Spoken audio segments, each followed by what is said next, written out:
Salam Media Sriwijaya. Ribuan umat muslim warga Palembang sambil lesehan, memadati pelataran Benteng Kuto Palembang, BKB, Sabtu tanggal 24 September tahun 2022, malam menyaksikan tablik akbar menyambut Maulid Nabi Muhammad SAW.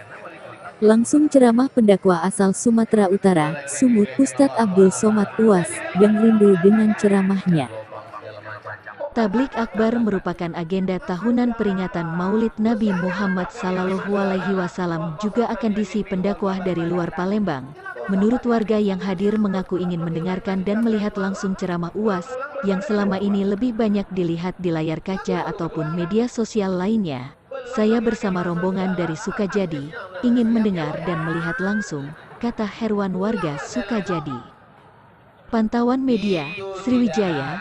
Tablik akbar tersebut dihadiri Gubernur Sumsel Herman Deru, unsur Forkopimda dan sejumlah pemuka agama, Ustaz sekota Palembang.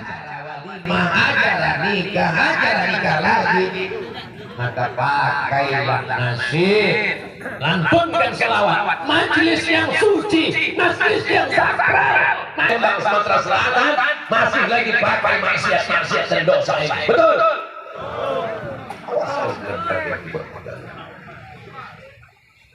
Nabi dengan memuji Nabi sudah tentang masalah bahwa ini adalah tadi kata Ustaz Kemas Ali, saya perhatikan Ustaz Somad, rupanya beliau selalu memperhatikan saya.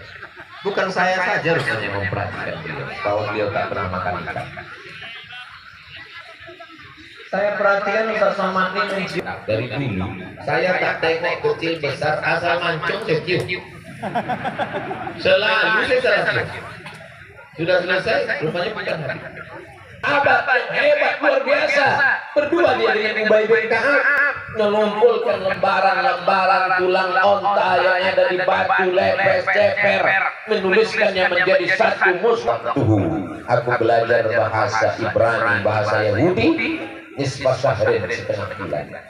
Setengah bulan dia belajar bahasa ini. Kita belajar bahasa ini